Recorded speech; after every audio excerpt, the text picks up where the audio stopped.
வணக்கம். நீங்கள் இணைந்திருப்பது ரூபவாகினியின் பிரதான செய்திகளோடு. நான் காயத்ரி ஸ்ரீ ஆனந்த். நான் AM ரிஸ்மி. முதலில் தலைப்புச் செய்திகள். இலங்கையை இனவாத மற்றும் மதவாத நாடொன்றாக அடையாளப்படுத்துவதற்கு எவருக்கும் இடமளிக்க வேண்டாம் என ஜனாதிபதி வேண்டுகோள். தமிழகத்தில் மத்திய அரசாங்கத்திற்கும் இலங்கைக்கும் எதிராக மேற்கொள்ளப்பட்டு வரும் ஆர்ப்பாட்டங்கள் அரசியல் நோக்கத்தை கொண்டதென இந்திய அரசாங்கம் தெரிவிப்பு. உலகெங்கிலும் வாழும் கத்தோலிக்க மக்கள் உயிர்த்தெழுந்த ஞாயிறு வெற்றி கொண்டாட்டங்களில். மட்டக்களப்பு நாவலடி கடலில் மூழ்கிய 4 பேரின் சடலங்கள் மீட்பு. டைனோசர்கள் போன்ற விலங்குகள் நீருக்கு அடியில் வாழ்வதாக ஆய்வாளர்கள் தகவல். ஆப்கானிஸ்தானின் ஜனாதிபதி ஹமீத் கர்சாயி கட்டாருக்கு விஜயம். இனி விரிவான செய்திகளை முதலில் சில உள்நாட்டு செய்திகள். இலங்கையை இனவாத மற்றும் மதவாத நாடொன்றாக அடையாளப்படுத்துவதற்கு எவருக்கும் இடமளிக்காமல் இருப்பது தாய்நாட்டை நேசிக்கும் அனைவரினதும் பொறுப்பாகும் என ஜனாதிபதி மஹிந்த ராஜபக்ஷ தெரிவித்துள்ளார். தாய்நாட்டுக்கு எதிராக பொய்க் குற்றச்சாட்டுகளை சுமத்துவதற்கு எதிர்பார்த்திருப்போருக்கு ஆயுதம் விநியோகிப்பதிலிருந்து தவிர்த்து கொள்ள வேண்டும். மாத்தரை வெஹரஹேன ரஜமகா விகாரையில் நேற்று நடைபெற்ற வைபவம் ஒன்றில் ஜனாதிபதி இந்த கருத்துக்களை வெளியிட்டார். வெஹரஹேன ரஜமகா விகாரையின் பௌத்த மாளிகை ஜனாதிபதி தலைமையில் திறந்து வைக்கப்பட்டது.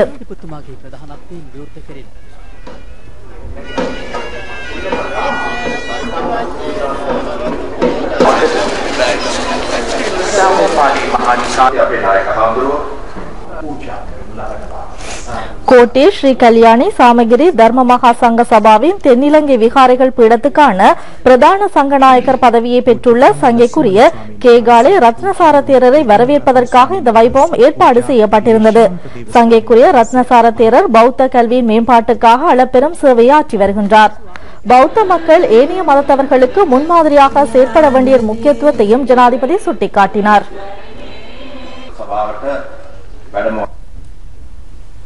ලෝකයා අපේ දිහා බලාගෙන ඉන්නවා.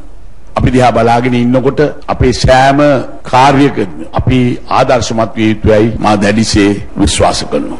මේ රටේ වෙනත් ආගමිකයන්ට නිදහස තියෙනවා, ප්‍රජාතන්ත්‍රවාදී රටක්. ඒ වගේම බෞද්ධ ජනතාවගේ අයිතිවාසිකම් ආරක්ෂා කරගනිමින් අපි අනිත් අයටත් ආදර්ශයක් වන විදියට කටයුතු කිරීම බෞද්ධයන්ගේ යුතුයකමක් හා වගකීමක් වශයෙන් අපි දකිනවා. එහෙම නැත්නම් අපිට චෝදනා කරන්න ඉන්න අපිට බොරු චෝදනා කරන්න ඉන්න පිරිස් වලට අපි ආයුධ සැපයන්න නරකයි කියන එක අපි විශ්වාස කරනවා.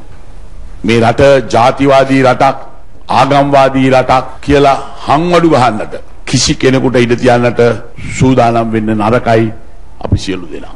අපි දන්නවා 83 දිත් අපිට යම් යම් අවස්ථාවලදී වැරදුනා. අපි රැය වැටුණු වලේ දවල් වැටෙන්න බෑ. රට රැකුණොත් තමයි පමණයි ජාතියක් රැකෙන්නේ කියලා අපි විශ්වාස කරනවා. ඒ නිසා අපි ඉවසීමෙන් දූරදර්ශීව කටයුතු කරන්න නැවත නැවතත් අපි සටහන් කරගත යුතුයි මා විශ්වාස කරනවා. அஸ்கிரி பீடத்தின் மகாநாயக்கர் சங்கைக்குரிய உடுகம ஸ்ரீ புத்தரஹித தேரரும் அங்கு உபதேசம் நிகழ்த்தினார்.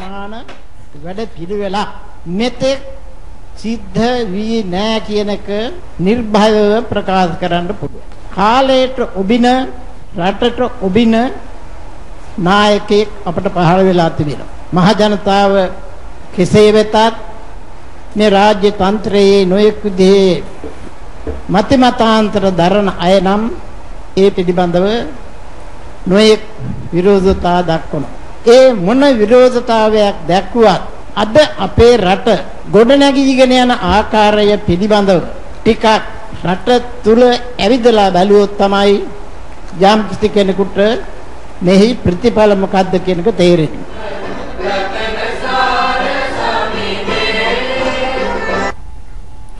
வரலாற்று சிறப்புமிக்க வெவுருகன்னல ரஜமகா விகாரையின் அபிவிருத்தி நடவடிக்கைகளையும் ஜனாதிபதி பார்வையிட்டார். நேற்று அந்த விகாரைக்கு சென்ற ஜனாதிபதி மத அனுஷ்டானங்களிலும் ஈடுபட்டார். விகாரையின் அதிபதி கலாநிதி சங்கைக்குரிய திக்வெல்லே திசநாயக்க தேரரிடம் அவர் சுகம் விசாரித்தார். புனித பூமியின் எதிர்கால அபிவிருத்திகள் குறித்தும் அங்கு கலந்துரையாடப்பட்டது. இலங்கையர் ஒருவர் முதல் தடவையாக தயாரித்த இன்னமும் செயற்பாட்டில் இருக்கும் கடிகாரம் ஒன்று விகாரையில் காட்சிப்படுத்தப்பட்டுள்ளது. தெவினுவர தொகுதிக்கான ஸ்ரீலங்கா சுதந்திர கட்சியின் அமைப்பாளர் கஞ்சன விஜயரத்னவும் இந்த நிகழ்வில் கலந்து கொண்டார். உலகெங்கிலும் வாழும் கத்தோலிக்க மக்கள் இன்று கிறிஸ்து உயிர்த்த வெற்றி கொண்டாட்டங்களில் ஈடுபட்டுள்ளனர். கடந்த மாதம் 13ஆம் தேதி விபூதி புதனுடன் ஆரம்பமான கத்தோலிக்கர்களின் தவக்காலம் இன்றைய உயிர்த்த ஞாயிறோடு நிறைவு பெறுகிறது. தங்கள் பாவங்களுக்கு பரிகாரம் தேடும் காலமாக கிறிஸ்தவர்கள் இந்த தவக்காலத்தில் தங்களது அனுஷ்டானங்களை ஜெபம், தபம், ஒருத்தல், தான தர்மம் செய்தல் போன்ற நற்கிரியைகளில் ஈடுபட்டு தவக்காலத்தை முக்கிய நோக்கமான பாவ மன்னிப்பு பெறும் காலமாக அனுஷ்டிக்கின்றனர். புனித வேதாகமத்தில் தான் இறந்து 3ஆம் நாள் உயிர்ப்பதை இந்த கோயிலை இடித்து விடுங்கள், 3 நாட்களில் நான் இதனை கட்டி முடிப்பேன் என்ற வாசகங்களின் மூலம் கிறிஸ்து உறுதிப்படுத்தினார். பிறக்கும் மனிதன் இறப்பது உறுதி என்றாலும் கத்தோலிக்க மதத்தின்படி மீண்டும் அவன் உயிர் தழுவான் என்ற தத்துவம் இன்னும் ஒவ்வொரு கத்தோலிக்கர் மனதிலும் நினைவு கூறப்படுகிறது. மனித இனத்திற்காக வேதனைகளை அனுபவித்து சிலுவை மரணத்தை தழுவிய கிறிஸ்து 3ஆம் நாள் உயிர் தெழுந்தது போன்று ஒவ்வொரு கத்தோலிக்கனும் தங்கள் பாவங்களிலிருந்து மீண்டும் உயிர் தர வேண்டும் என்ற தத்துவத்தை அடிப்படையாக கொண்டு உயிர்த்த ஞாயிறு உலகெங்கிலும் கொண்டாடப்படுகிறது. கிழக்கு மாகாணத்தில் வாழும் கிறிஸ்தவ மக்களின் முக்கிய பண்டிகைகளில் ஒன்றான உயிர்த்தெழுந்த ஞாயிறு பண்டிகை வெகு சிறப்பாக கொண்டாடப்பட்டு வருகிறது. மட்டக்களப்பு புனித மரியாள் ஆலயத்தில் புதிய மறைமாவட்ட ஆயர் பொன்னையா ஜோசப் ஆண்டகை உயிர்த்தெழுந்த ஞாயிறு திருப்பலி பூஜையை நடத்தி வைத்தார்.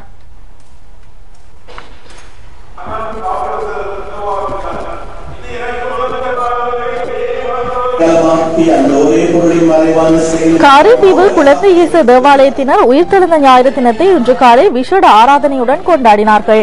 கல்முனை பங்கு தந்தை வணக்கத்துக்குரிய ஜூட் ஜான்சன் அடிகளார் ஆராதனையை நடத்தி வைத்தார்.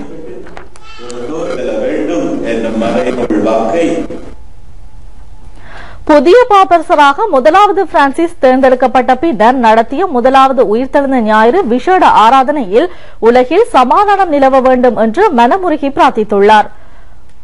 நகரத்துக்கு முழு உலகத்துக்குமான அவரது ஈஸ்டர் பிரார்த்தனையில் மரணத்தை வாழ்க்கையாக மாற்றிய இயேசுநாதர் மக்கள் மத்தியில் நிலவும் வெறுப்பை காருண்யமாகவும், விரோதத்தை மன்னிப்பாகவும், யுத்தத்தை சமாதானமாகவும் மாற்றும்படி பிரார்த்தித்துள்ளார். மத்திய கிழக்கு நாடுகள், ஆப்பிரிக்க மற்றும் ஆசிய கண்டங்களில் உள்ள தேசங்கள் என்பவற்றில் சமாதானம் நிலவ வேண்டும் என்று கேட்டுள்ளார். சிரியா சம்பந்தமாக அவர் பிரார்த்திக்கையில் அந்த நாட்டில் எவ்வளவோ ரத்தம் சிந்தப்பட்டுள்ளது என்றும் பிரச்சினைக்கு அரசியல் தீர்வொன்று காணப்படும் முன்னர் அங்கு வாழும் மக்கள் அனுபவிக்கும் பாரிய அளவிலான கஷ்டங்களுக்கு ஆழ்ந்த அனுதாபங்களை தெரிவித்துக் கொண்டார். கொரிய தீபகற்பத்தில் இருந்து வரும் கருத்து வேறுபாடுகள் நீக்கப்பட்டு இரு கொரியாக்களுக்கும் இடையில் இணக்கமான சூழ்நிலை ஏற்பட வேண்டும் என்றும் அவர் பிரார்த்தித்துள்ளார். மாலி, நைஜீரியா, கொங்கோ ஜனநாயக குடியரசு போன்ற நாடுகளிலும் அமைதியும் சமாதானமும் ஏற்பட வேண்டும் என்று புனித பாப்பரசர் மேலும் பிரார்த்தித்துள்ளார்.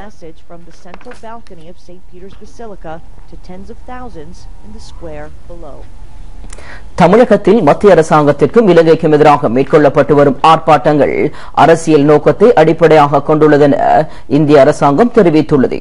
அமைச்சர் வி நாராயணசாமி சென்னை நகரில் ஊடகவியலாளர்களிடம் இதனை தெரிவித்திருக்கின்றார்.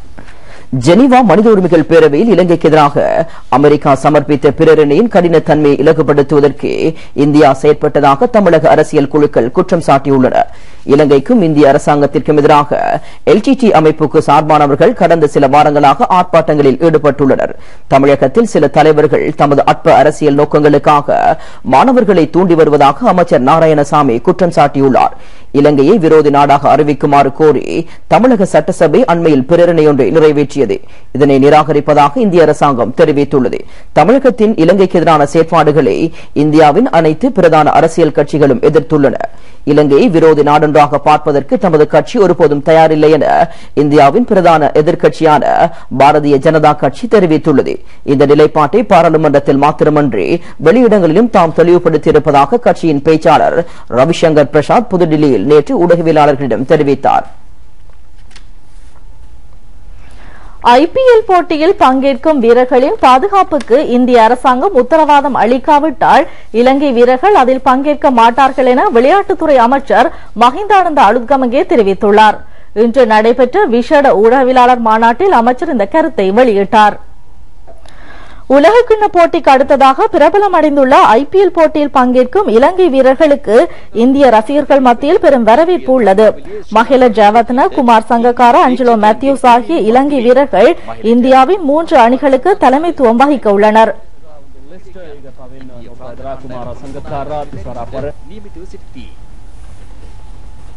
ජයලලිතා මහා ඇමතිවරියගේ அரசியலுக்குள் விளையாட்டை புகுத்துவது நியாயமற்றது என விளையாட்டு விமர்சகர்கள் தெரிவித்துள்ளனர்.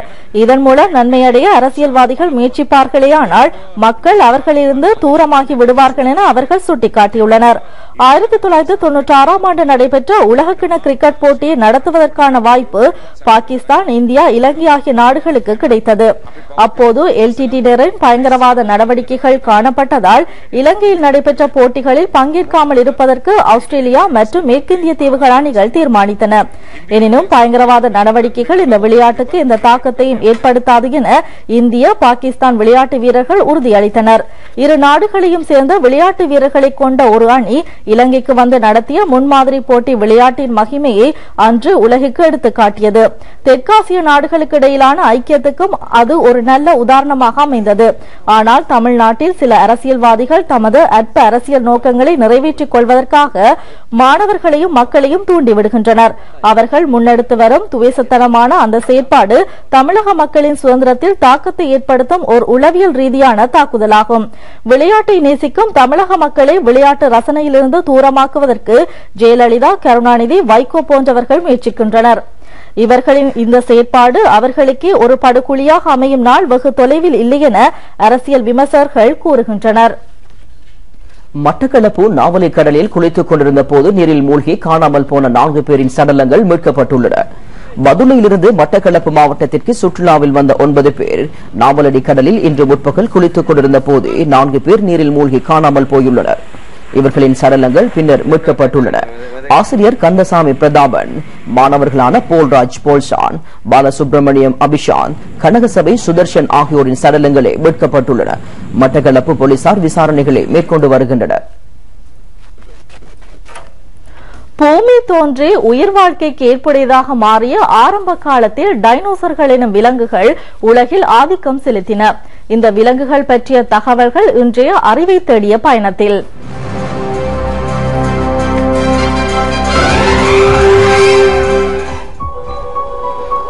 இன்றைக்கு 57 கோடி ஆண்டுகளுக்கு முன்னர் பூமியில் உயிரினம் தோற்றம் பெற்றது. இந்த காலகட்டத்தை விஞ்ஞானிகள் பேலியோசோய்க், மீசியோசோய்க், சினோசோய்க் என 3 யுகங்களாக பிரித்துள்ளனர். இன்றைக்கு சுமார் 51 கோடி ஆண்டுகளுக்கு முன்னர் உலகின் முதல் முதுகெலும்புள்ள விலங்குகள் பூமியில் தோன்றியது. 40 கோடி ஆண்டுகளுக்கு முன்னர் தாவரங்கள் பூமியில் தோன்றின. உயிரினங்களின் பரிணாம வளர்ச்சியின் அடிப்படையில் மேலும் பல யுகங்களை விஞ்ஞானிகள் வகுத்துள்ளனர். பேலியோசோய்க் யுகத்தை Cambrian, ஆர்டோவியன், Silurian, Devonian, carbonium ferrous, பெர்மினியன் எனும் சகாப்தங்களாக வகுத்துள்ளனர். பேலியோசோய்க் யுகம் என்பது 57 முதல் 24.5 கோடி ஆண்டுகளுக்கு முற்பட்ட யுகமாகும். இதேவேளை மீசோசோய்க் யுகமானது 24.5 முதல் 6.5 கோடி ஆண்டுகள் வரையிலான 18 கோடி ஆண்டுகளை கொண்டதாகும். விஞ்ஞானிகள் இந்த யுகத்தை ட்ரையாசிக், ஜுராசிக், கிரேடேசியஸ் என்ற 3 காலகட்டங்களாக பிரித்துள்ளனர். ஜீனோசோய்க் யுகமானது டெர்சியரின், குவாட்னர் என 2 காலகட்டங்களை கொண்டதாகும். இந்த சீனோசோய்க் யுகமானது 6.5 கோடி ஆண்டுகளுக்கு முன் தொடக்கம் இன்று வரையுள்ள காலகட்டமாகும். இதில் டைனோசர்கள் யுராசிக் காலத்தில் வாழ்ந்துள்ளன. இவை இக்காலகட்டத்தில் தமது ஆதிக்கத்தை பூமியில் செலுத்தியுள்ளன. இவை முட்டையிட்டு இனப்பெருக்கம் செய்யும் தன்மையினை கொண்டவை. யுராசிக் சகாப்தத்தில் நமது பூமி மிகவும் இளமையாக காணப்பட்டது. பூமியின் ஒன்றாக காணப்பட்ட நிலப்பரப்புகள் யுரேசியா, கான்வானா என்று பிரிந்து பல கண்டங்களாக பிரிய தொடங்கிய காலமே யுராசிக் காலமாகும். டைனோசர்கள் பிரமாண்டமான பல்லி இனத்தைச் சேர்ந்த விலங்குகளாகும். தற்போது காணப்படும் பறவை இனங்களும் டைனோசர் இனத்திலிருந்து பரிணாம வளர்ச்சி பெற்றவையாகும் என விஞ்ஞானிகள் குறிப்பிடுகின்றனர். தற்காலத்திலும் டைனோசர் விலங்குகளின் முட்டைகள் படிமங்களாக கண்டுபிடிக்கப்பட்டுள்ளன. பனிப்பிரதேசத்திலிருந்து கண்டுபிடிக்கப்பட்ட முட்டைகளில் காணப்படும் செல்கள் விஞ்ஞானிகளால் பாதுகாக்கப்பட்டு வருகின்றன. டைனோசர் விலங்குகளில் ஊனுண்ணி, தாவர உண்ணி என 2 வகைகள் காணப்பட்டுள்ளன. டைனோசர்களை அவற்றின் எலும்புகளின் அமைப்பை வைத்து ஆனிதோச்சியஸ், சௌரிச்ஞான்ஸ் என 2 வகைகளாக விஞ்ஞானிகள் பிரித்துள்ளனர். பல இடங்களில் கண்டெடுக்கப்பட்ட டைனோசர் படிமங்கள் மீது எரிமலை குழம்பு ஓடியமைக்கான சான்றுகளும் கிடைத்துள்ளன. இதன் அடிப்படையில் நோக்கும்போது பெரிய வெடிப்பின் காரணமாக இவை அழிந்திருக்கலாம் என்ற கருத்தும் வலுப்பெறுகிறது. பூமியின் மீது பாரிய விண்கல் ஒன்று மோதியமையின் காரணமாகவும் இதனை அடுத்து ஏற்பட்ட பல இயற்கை மாறுதல்கள் காரணமாகவும் டைனோசர்கள் முழுமையாக அழிவடைந்திருக்கலாம் என விஞ்ஞானிகள் தெரிவித்துள்ளனர். எனினும் பல அரிதான புகைப்படங்களை எடுத்து நோக்கும் போது ஆழமிக்க குளங்கள் உள்ளிட்ட நீரேந்து பகுதியில் விசித்திர பெரிய தோற்றங்களுடைய விலங்குகளின் நடமாட்டமும் எதேச்சையாக எடுக்கப்பட்ட புகைப்படங்களில் பதிவு செய்யப்பட்டுள்ளன. சில பனி உறை நிலையில் காணப்படும் பகுதிகளிலும் உறை பனிக்கு அடியில் காணப்படும் குளிர்ந்த நீரில் விசித்திரமான விலங்குகளின் நடமாட்டமும் அவதானிக்கப்பட்டுள்ளது. இது டைனோசர்கள் அழிவடைந்த போதிலும் அவற்றின் ஒரு பிரிவைச் சேர்ந்த விலங்குகளாக இருக்கலாம் என ஆய்வாளர்கள் தெரிவிக்கின்றனர். இது தொடர்பாக நாம் உயிரியல் துறை ஆய்வாளர்களிடம் கருத்துக்களை வினவினோம். டைனோசர் போன்ற விலங்குகள் ஏதோ ஒரு வகையில் திடீரென அழிவிற்கு உட்பட்டது. அந்த அழிவின் பிற்பாடு அந்த விலங்குகள் இந்த உலகத்திலேயே இருந்து மறைந்ததாக பல கூர்ப்பு ரீதியான தத்துவங்கள் கூறப்பட்ட போதிலும் அந்த காலத்தில் இத்தகைய விலங்குகள் ஏதோ ஒரு காரணத்தினால் நீருக்குள் சென்றிருக்கக்கூடிய சாத்தியக்கூறுகள் இருக்கின்றன. இப்பொழுது இருக்கின்ற லேக் மான்ஸ்டர் அது சம்பந்தமாக கிடைக்கின்ற சான்றுகளை எடுத்து நோக்கின் இவை ஏதோ ஒரு வகையில் அந்த டைனோசர் விலங்குகளை ஒத்ததாகத்தான் காணப்படுகின்றது.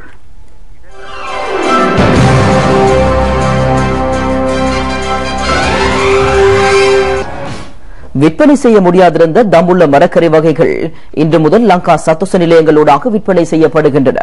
விவசாய அறுவடைகளை நியாயமான விலைக்கு விற்பனை செய்வது இதன் நோக்கமாகும். தம்புள்ளை மரக்கறிகள் வெளியே கொட்டப்படுவதாக வெளியான செய்திகளை அடுத்து இந்த நடவடிக்கை மேற்கொள்ளப்பட்டுள்ளது. கடந்த காலங்களில் பெய்த மழையை தொடர்ந்து விவசாயிகள் குறுங்கால பயிர்ச்செய்கை நடவடிக்கையில் ஈடுபட்டனர். இதற்கமைய வெண்டிக்காய், பீக்கங்காய், வெள்ளரிக்காய், முள்ளங்கி, பூசணிக்காய் போன்ற மரக்கறிகள் கூடுதலாக சந்தைக்கு வந்து சேர்ந்தன. தம்புள்ள பொருளாதார மத்திய நிலையத்திற்கு விவசாயிகள் எடுத்து வந்த மிகையான மரக்கறிகளை வெளியில் கொட்ட வேண்டிய நிலை ஏற்பட்டது. இது தொடர்பாக கண்டறிந்து உரிய நடவடிக்கைகளை மேற்கொள்ளுமாறு ஜனாதிபதி மஹிந்த ராஜபக்ஷ அமைச்சர் ஜான்ஸ்டன் பெர்னாண்டோவுக்கு பணிப்புரை வழங்கினார். இதற்கமைய மிகையாக உள்ள மரக்கறிகளை கொள்வனவு செய்யும் நடவடிக்கைகள் ஆரம்பிக்கப்பட்டன. கடந்த நாட்களில் ஒரு கிலோவை 5 ரூபாய்க்கு கூட விற்பனை செய்ய முடியாத மரக்கறிகளை 15 முதல் 45 ரூபாய் வரை விற்பனை செய்ய விவசாயிகளுக்கு சந்தர்ப்பம் கிடைத்தது. அரசாங்கம் மேற்கொண்ட இந்த நடவடிக்கை காரணமாக இடையிலுள்ள வர்த்தகர்களின் தாக்கம் இல்லாமல் தமது உற்பத்திகளுக்கு நியாயமான விலையை பெற்றுக் கொள்ள முடிந்ததாக விவசாயிகள் தெரிவித்துள்ளனர். லங்கா சத்தோச நிறுவனம் கொள்வனவு செய்யும் இந்த மரக்கறி வகைகள் கொழும்பு உள்ளிட்ட மக்கள் செறிந்து வாழும் நகரங்களில் விற்பனை செய்யப்படும். ஸ்ரீலங்கா சுதந்திர கட்சி நாட்டை முன்னேற்றும் நீல அலை நிகழ்ச்சி திட்டத்தின் கீழ் மகர தேர்தல் தொகுதியில் 50,000 புதிய உறுப்பினர்கள் சேர்த்துக் கொள்ளப்பட உள்ளனர். கட்சியின் அங்கத்துவ ஊக்குவிப்பு நிகழ்ச்சி திட்டம் ஏப்ரல் மாதம் 4ஆம் தேதி வரை முன்னெடுக்கப்படும். மகர தேர்தல் தொகுதியிலிருந்து இதுவரை 35,000 உறுப்பினர்கள் சேர்த்துக் கொள்ளப்பட்டுள்ளனர். புதிய உறுப்பினர்களை சேர்த்துக் கொள்வதற்காக நடைபெற்ற இந்த கூட்டத்தில் பிரதி அமைச்சர் லசந்த அழகியவண்ண இந்த விடயங்களை வெளியிட்டார்.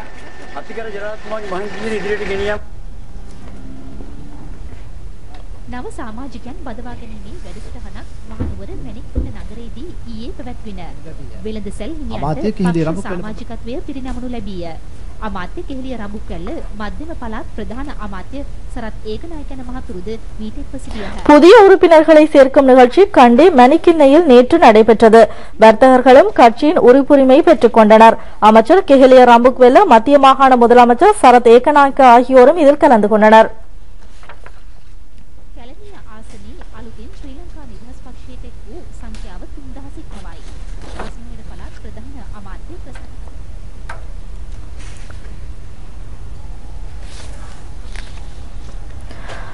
மின்சார நெருக்கடிக்கு தீர்வு காணும் முயற்சியில் பாணந்துறையைச் சேர்ந்த ஒருவர் ஈடுபட்டுள்ளார். அவரின் வீட்டில் உள்ள அனைத்து மின் உபகரணங்களும் சூரிய சக்தி மூலமாகவே இயங்குகின்றன. மின் உற்பத்திக்காக சூரிய சக்தி பெரும்பாலான நாடுகளில் பயன்படுத்தப்படுகின்றன. இந்த தொழில்நுட்பம் இலங்கையிலும் சிறிய அளவில் பயன்படுத்தப்படுகின்றது. வீடுகளில் மின்சார வசதிக்காக சூரிய வலு ஈர்ப்பு பலகை சிறிய அளவிலேயே பயன்படுத்தப்படுகின்றது. பாணந்துறையில் வசிக்கும் ரிசில் குரே என்பவர் தனது வீட்டில் மின்சார தேவைக்காக சூரிய சக்தியை பயன்படுத்தி வருகின்றார். அவரின் வீட்டில் உள்ள மின் குமிழ்களும் குளிரூட்டியும் கணனி, தொலைக்காட்சி போன்ற மின் உபகரணங்களும் சூரிய சக்தியிலேயே இயங்கி வருகின்றன. வீட்டு தேவைக்கு மேலதிகமாக உள்ள மின்சாரத்தை மின்சாரத்தை தேசிய மின்சார கட்டமைப்பில் இணைக்கும் முறையொன்றையும் அவர் கண்டுபிடித்துள்ளார். சுற்றாடலுக்கு பாதகமில்லாத வகையில் அனைத்து வீடுகளிலும் சூரிய சக்தி மூலமாக மின்சாரத்தை பெற்றுக்கொள்ள முடியும் என ரிசில் குரே கூறுகிறார். இனங்கள் மத்தியில் நல்லிணக்கத்தையும் சமாதானத்தையும் ஏற்படுத்தும் நோக்கில் கதிர்காமத்திலிருந்து ஆரம்பமான பாத யாத்திரை இன்று யாழ்ப்பாணத்தில் நிறைவடைந்தது. திபெத் நாட்டின் ஆன்மீக தலைவர் சங்கைக்குரிய ஜிக்மி பேமா வாங்சன் தலைமையில் நடைபெற்ற இந்த பாத யாத்திரையில் 24 நாடுகளைச் சேர்ந்த 270 சமாதான விரும்பிகளும் பௌத்த துறவிகளும் கலந்து கொண்டனர். இன்று காலை யாழ் நாகவிகாரையில் வழிபாடுகளில் ஈடுபட்ட இவர்களுடன் வடமாகாண ஆளுநர் மேஜர் ஜெனரல் ஜி. சந்திரசிறி, யாழ் மாநகர சபை முதல்வர் திருமதி யோகேஸ்வரி பத்குணராஜா ஆகியோரும் கலந்து கொண்டனர். மட்டக்களப்பு ஏறாவூர் அல் முனிரா பாலிகா மகா வித்தியாலயத்தின் புதிய வகுப்பறை கட்டட தொகுதியை அமைச்சர் ரிஷாட் பதியுதீன் சமீபத்தில் திறந்து வைத்துள்ளார். பாடசாலை அதிபர் M.K. ரபியுதீன் தலைமையில் நடைபெற்ற இந்த விழாவில் கிழக்கு மாகாண சபை உறுப்பினர்களான MSS அமீர் அலி, MS சுபைர், ஏறாவூர் நகரசபை பிரதி தவிசாளர் MIM தஸ்லீம் உட்பட பிரமுகர்கள் பலர் கலந்து கொண்டனர். திறப்பு விழாவை அடுத்து பரிசளிப்பு நிகழ்வும் மாணவர்களின் கலை நிகழ்ச்சிகளும் இடம்பெற்றன.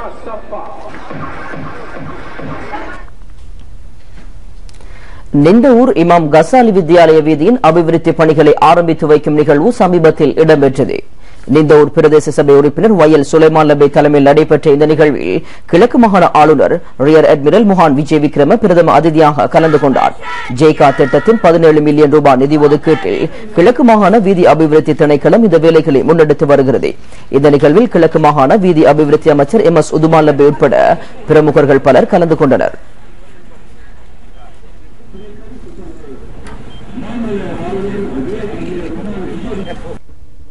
தொடர்பான வெளிநாட்டுச் செய்திகள்.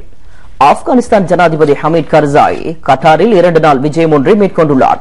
அந்த நாட்டின் மன்னரான ஷேக் ஹமாத் பின் ஹலீஃபா அல்தானியுடன் முக்கிய பேச்சுக்களை அவர் நடத்தவிருக்கின்றார். அதிகாரிகள் தகவல் தருகையில் தாலிபான் தரப்பினரின் அரசியல் அலுவலகம் ஒன்று கட்டாரில் திறக்கப்பட்டிருப்பது பற்றியும் அவர்கள் ஆய்வாளர்கள் என்று தெரிவித்தனர். கட்டாரில் தாலிபான் தரப்பினரின் அலுவலகம் திறக்கப்படுவது அவர்களுக்கும் ஆப்கானிஸ்தான் அரசாங்கத்திற்கும் இடையிலான சமாதான பேச்சுக்களுக்கு உத்தியோகபூர்வ அந்தஸ்தை வழங்கும் என்று எதிர்பார்க்கப்படுகிறது. ஜனாதிபதி ஹமீத் கர்சாயின் அலுவலகம் விடுத்த அறிக்கையில் கட்டாரில் இடம்பெறும் பேச்சுக்களில் இரு நாடுகளுக்கும் இடையிலான ஒத்துழைப்பு, ஆப்கானிஸ்தான் சமாதான நடவடிக்கைகள் உட்பட பல விடயங்கள் இடம்பெறும் என்று தெரிவித்துள்ளது. ஜனாதிபதி ஹமீத் கர்சாய் அமெரிக்காவின் கைப்பொம்மை என்று விவரித்த தாலிபான் தரப்பினர் அவருடன் நேரடியாக பேசுவதற்கு மறுப்பு தெரிவித்துள்ளனர். இனி மீண்டும் தலைப்புச் செய்திகள்.